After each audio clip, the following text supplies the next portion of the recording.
ஞாயித்துக்கிழமை காலையில நல்லா தூங்கிட்டு இருந்தேங்க. ஒரு சூப்பரான கனவு கூட கண்டேன். பல லட்சங்கள் சம்பாரிச்சு ஃபாரின் டூர் போற மாதிரி. ஆனா நான் முழிச்ச உடனே பார்த்த முதல் விஷயமே காயின் டிசிஎக்ஸ் ஹேக்கு. சாதாரண மந்திரத்துக்கு வரலடா. 5 வயசுல இருந்து அவன் விட்டு அடி வாங்கி, மிதி வாங்கி, கடி வாங்கி, ஒவ்வொரு இடத்துலயும் பக்கம் பக்கமா வசனம் பேசி, பல பெர்ஃபார்மன்ஸ்களை வெரைட்டியா கொடுத்து வின் பண்ணி வந்திருக்கேன்டா.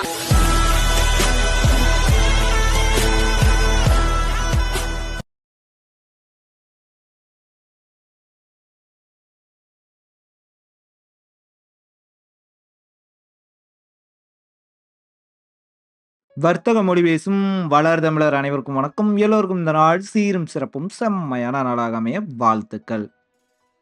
எங்களுக்கு அப்படி இல்லையேப்பா. நாங்கலாம் காயின் டிசிஎக்ஸ் யூஸ் பண்றோம். 2 நாளா நிம்மதியே இல்ல. தூக்கமே இல்ல அப்படின்ட்டு நெறைய ஜீவன்கள் வந்து அலைஞ்சிட்டு இருக்கீங்க. ஸோ அவங்களுக்கு இது ஒரு விதத்தில வந்து யூஸ்ஃபுல்லா இருக்கும் அப்படின்ட்டு வந்து நெனைக்கிறேன்.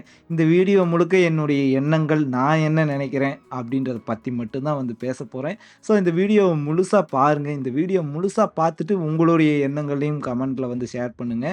நான் நெனைக்கிறது சரியா, தவறா அப்படின்றத நானும் வந்து தெரிஞ்சுக்கிறேன். காயின் டிசிஎக்ஸ் ஹேக் நடந்ததுக்கு பிறகு ஒரு பிரீஃபான ரிப்போர்ட் அப்படின்றத நமக்கு வந்து சப்மிட் பண்ணியிருந்தாங்க. ஸோ இந்த ரிப்போர்ட்டை எங்கே போய் நான் வந்து படிக்கணும் அப்படின்ட்டு பார்த்தீங்கன்னா, நம்மளுடைய ஆப்லேயே ஒரு அப்டேட் வந்து கொடுத்துருக்காங்க. ஸோ உங்களுடைய ஃப்ரண்ட் ஸ்க்ரீன்லேயே அந்த அப்டேட் வந்து வரும். ரீட் மோர் கொடுத்தீங்க அப்படின்னா இந்த பிளாக் தான் வந்து ஓப்பன் ஆகும். இதை பார்த்து படித்து முழுசாக வந்து தெரிஞ்சுக்குங்க. இதில் இருக்கக்கூடிய முக்கியமான விஷயங்கள் எதை தெளிவுபடுத்திக்கணும் அப்படின்றத பற்றி மட்டும் நான் சொல்கிறேன். காயின் டிசிஎக்ஸில் இருந்து கொடுத்துருக்கிறதுலே ஃபஸ்ட்டு லைன்லேயே வந்து கொடுத்துட்டாங்க.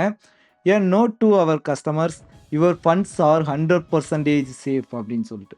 ஸோ இதிலேருந்து என்ன தெரியுது, நம்மளுடைய வாடிக்கையாளர்களின் ஃபண்டிலிருந்து ₹1 கூட வந்து போகலை அப்படின்றது தெரியுது. அப்போ நீ 44 மில்லியன் வந்து போயிருச்சு அப்படின்ட்டு சொல்கிற. அந்த பணம் யாருடையது? எங்கே இருந்து தான் போயிருக்கு அப்படின்னு பார்த்தா, அப்படியே கீழே படிச்சுட்டு வந்தீங்கன்னா தெரியும். The breach affected one internal operational account not customer wallet. CoinDCX is covering exposure entirely from its own reserve. சரிங்களா? ஸோ ரொம்ப தெளிவாக வந்து சொல்லிட்டாங்க. இது அவங்களுடைய ஒரு இன்டர்னல் ஆப்ரேஷனல் அக்கவுண்ட் மட்டும்தான். இதனுடைய முழு பொறுப்பும் காயின் டிசிஎக்ஸை சார்ந்தது. அவங்களுடைய ஓன் ரிசர்வில் இருந்து தான் இந்த பணம் வந்து போயிருக்கு அப்படின்றத வந்து சொல்லியிருக்காங்க. இங்கே அடுத்தடுத்து என்ன சொல்லியிருக்காங்க அப்படின்னு பார்த்தீங்கன்னா, இதற்காக அவங்க என்னென்ன ஏற்பாடுலாம் வந்து பண்ண போகிறாங்க. இதற்கு ஏதோ ப்ரோக்ராம்லாம் வந்து லான்ச் பண்ணுறதா வந்து சொல்லியிருக்காங்க ரெக்கவர் பண்ணுறதுக்காக. கடைசி லைன் மட்டும் எல்லாரும் வந்து தெரிஞ்சுக்கணும். கிரிப்டோவுக்கு நீங்கள் புதுசாக வந்திருக்கலாம், கிரிப்டோவில் புதுசாக இன்வெஸ்ட்மெண்ட் பண்ணியிருக்கலாம், கிரிப்டோவோட இவ்வளவு பிரச்சனைகள் இருக்குது அப்படின்ட்டு தெரியாமல் உள்ளே வந்து விழுந்துட்டனே அப்படின்ட்டு நீங்கள் யோசிக்கலாம். ஆனால் அப்போ ஒரு ஆபத் பாந்தவன் திடீர்னு வருவார். நான் உங்களுடைய இதெல்லாம் ரெக்கவர் பண்ணி கொடுக்குறேன், எந்த வித பிரச்சனையும் இல்லை அப்படின்னு சொல்லிட்டு. ஸோ அவங்கள பற்றி தான் போட்டிருக்கு. Scammers may pretend to be Coin DCX officials. தமிழ்லேயே சொல்லிடுறேனே, அதாவது ஏமாற்றுக்காரர்கள் காயின் டிசிஎக்ஸ் அஃபிஷியல்ஸ் போல செயல்பட்டு உங்களுக்கு கால் பண்ணி, சார் நான் காயின் டிசிஎக்ஸ்லேருந்து கூப்பிட்றேன், உங்களுடைய ஃபண்டெல்லாம் நான் வந்து ரெக்கவர் பண்ணிடலாம், எந்த வித பிரச்சனையும் வந்து கிடையாது, உங்களுடைய அக்கௌண்ட்டு சேஃப் வந்து கிடையாது, உங்களுடைய அக்கௌண்ட்டு ஹேக் வந்து பண்ணிட முடியும், அதனால் உங்களுடைய லாகின் கிரெடென்சியல் மட்டும் சொல்லுங்கள் அப்படின்ட்டு வந்து சொல்லுவாங்க. அதாவது யூசர் நேம் பாஸ்வேர்டு மட்டும் கொடுத்துட்டீங்க அப்படின்னா கோடியும் முழுசா நக்கிட்டு போயிடும். அதனால் அந்த மாதிரி தவறுகளை யார் கேட்டாலும் வந்து பண்ணிடாதீங்க. உங்களுடைய பணத்தை நீங்கள் தான் சேவ் பண்ணி வச்சுக்கணும். இவங்களுடைய அஃபிஷியலான அனௌன்ஸ்மெண்ட் எல்லாமே அந்த ஆப் வழியாகவும் இந்த மாதிரி பிளாக்ல மட்டும்தான் வந்து போடுவோம். அதனால் இதை மட்டும் நம்புங்க அப்படின்ற மாதிரி வந்து சொல்லியிருக்காங்க. சரிங்களா? ஸோ அதனால் எச்சரிக்கையாக இருங்க. இதுக்கு மேலே கொடுத்துருக்கிறது எல்லாமே ஒரு நார்மல் யூசருக்கு இல்லாமல் கொஞ்சம் காயின்ஸை பற்றி தெரிஞ்சவங்களுக்கும், இங்கே எப்படி வந்து ஹேக் நடந்திருக்கு அப்படின்றத வந்து தெரிஞ்சுக்கிறவங்களுக்கு மட்டும்தான் வந்து யூஸ்ஃபுல்லாக வந்து இருக்கும். இந்த பிளாக்கை பற்றி நான் ஃபுல்லாக பேசணும் அப்படின்னா ஒரு அரை மணி நேரத்துக்கு மேலே கூட வந்து எடுத்துக்கலாம். எல்லா விஷயங்களும் ரொம்ப சூப்பரான விஷயங்கள் தான். எப்படி வந்து ஒரு ஹேக் வந்து நடந்திருக்கு, அவங்க எப்படி ஒரு காயினை இன்னொரு காயினை வந்து மாற்றிருக்காங்க அப்படின்றத ரொம்ப தெளிவாகவே வந்து சொல்லியிருக்காங்க. ஸோ படிக்கணும்னு விருப்பப்பட்டவங்க அந்த ஆப்பில் இருக்கக்கூடிய லிங்கை கிளிக் பண்ணி படித்து தெரிஞ்சுக்கோங்க. இல்லைன்னா கூகுளில் சர்ச் பண்ணி படித்து தெரிஞ்சுக்குங்க. நானுமே காயின் டிசிஎக்ஸை பயன்படுத்தி ரூ. 1,00,000 இன்வெஸ்ட்மெண்ட் பண்ணி வச்சுருக்கேங்க. ஸோ இந்த ரூ. 1,00,000 இன்வெஸ்ட்மெண்ட் பண்ணி வச்சிருக்கிற பணத்தை இப்போ பார்த்தீங்கன்னா ஒரு 70,000 மீதி இருக்குது. ஒரு 35,000 வந்து லாஸில் இருக்குது. அதுக்கு என்னப்பா உன்னுடைய அக்கௌண்ட்டில் இருந்து ஈஸியாக இன்னொரு அக்கௌண்ட்டுக்கு நீ ட்ரான்ஸ்ஃபர் பண்ணிக்கலாமே அப்படின்ட்டு வந்து நினைக்கலாம். இப்போ நான் எக்ஸ்ஆர்பி வந்து வாங்கி வச்சுருக்கேன் அப்படின்னு வைங்களேன். எக்ஸ்ஆர்பி ஒரு நல்ல ப்ராஃபிட்டில் வந்து இருக்குது. இங்கே பை இருக்குது, அடுத்தது செல் இருக்குது, அடுத்தது வித்ட்ராவல் இருக்குது. இந்த வித்ட்ராவல் மட்டும் ஒரே கிளிக் பண்ணிட்டீங்க அப்படின்னா எல்லாமே முடிஞ்சுது அப்படின்ட்டு நீங்கள் யோசிப்பீங்க. அதுதான் கிடையாது. காயின் டிசிஎக்ஸை பொறுத்த வரைக்கும் காயின்ஸை டெபாசிட் மட்டும்தான் பண்ண முடியும். உங்களுடைய கிரிப்டோவை வித்ட்ராவல் பண்ணக்கூடிய ஆப்ஷனை அவங்க எனக்கு தெரிஞ்சு எடுத்து 1 வருஷம் ஆகுது. சரிங்களா? ஸோ இங்கே இருந்து நிறைய மணி வந்து வெளியே போயிடக்கூடாது. ந நம்மளுடைய யூசரை நம்மகிட்டயே வச்சுக்கணும் அப்படின்ற எண்ணத்தில் அவங்க இதை வந்து பண்ணியிருக்காங்க அப்படின்ட்டு நான் வந்து நினைக்கிறேன்.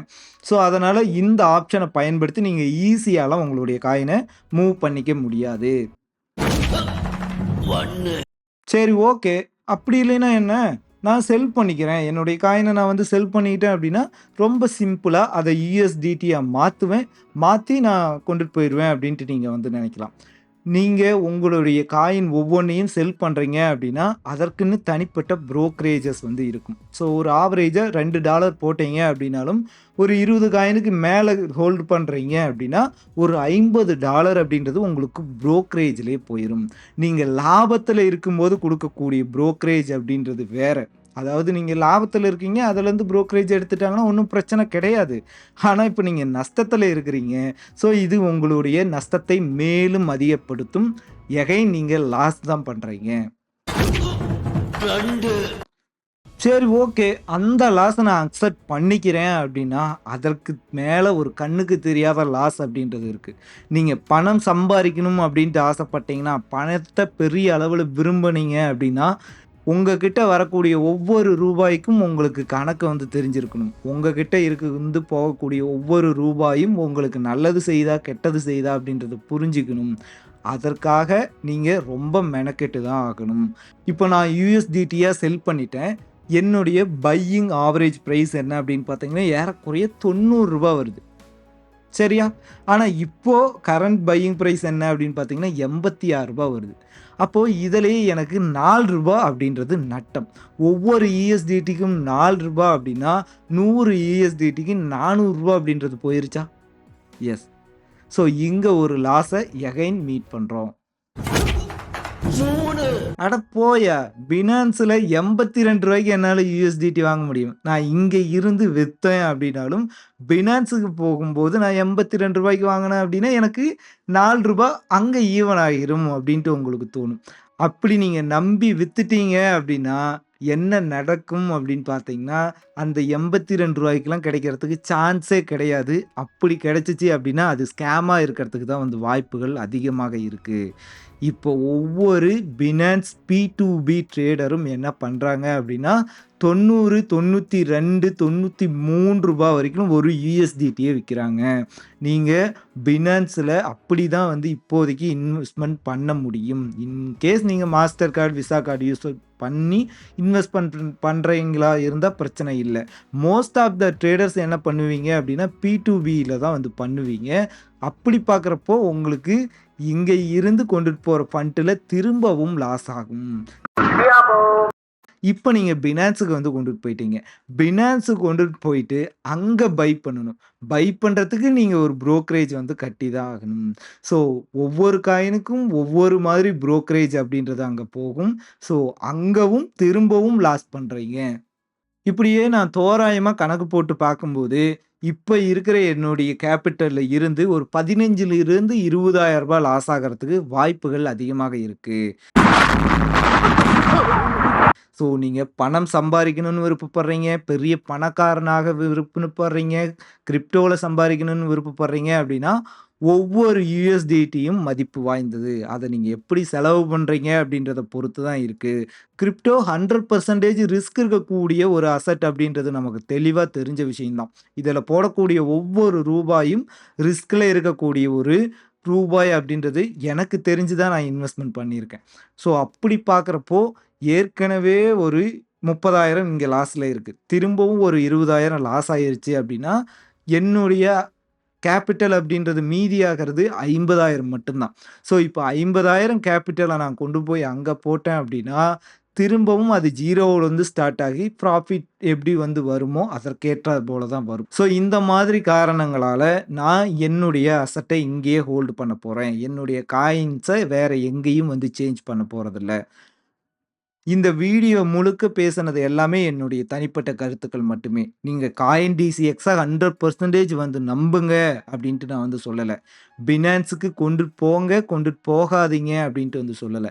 இதை எல்லாம் நான் புரிஞ்சுகிட்ட விஷயம். ஸோ அதனால நான் வந்து கொண்டுட்டு போகல. இன்கேஸ் திரும்பவும் வந்து ஹேக் நடந்து இந்த 50,000 போயிருச்சு அப்படின்னாலும் அது என்னுடைய முழு பொறுப்பு மட்டும்தான். அதில இருந்து நான் எப்படி வந்து மீண்டு வரேனா இல்லையா அப்படின்றது தான் கதையே. ஸோ நம்பிக்கை மட்டும்தாங்க. ஸோ நம்பிக்கையோட வந்து வாழுவோம், நம்பிக்கையோட ஓடுவோம், நல்லதே நடக்கும் அப்படின்ட்டு வந்து நம்புறேன். வலியது வாழும். நன்றி. எப்பா எடிட்டரு, இந்த விஷயம் மட்டும் எங்க வீட்ல தெரிஞ்சுச்சு அப்படின்னா எனக்கு குமுறுகஞ்சி காய்ச்சிருவானுங்க. தயவு செஞ்சு அப்படி மட்டும் ஏதாவது பண்ணிராதடா. மகனே, இன்னைக்கு உன்னை கஞ்சி காய்ச்ச போறாங்க, அதான் உன் விதி.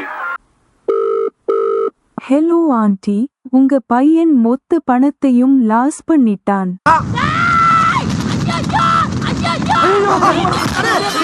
போகாதீங்கடா. நம்ம ஆத்தா, எங்க ஆத்தா மேல சத்தியம்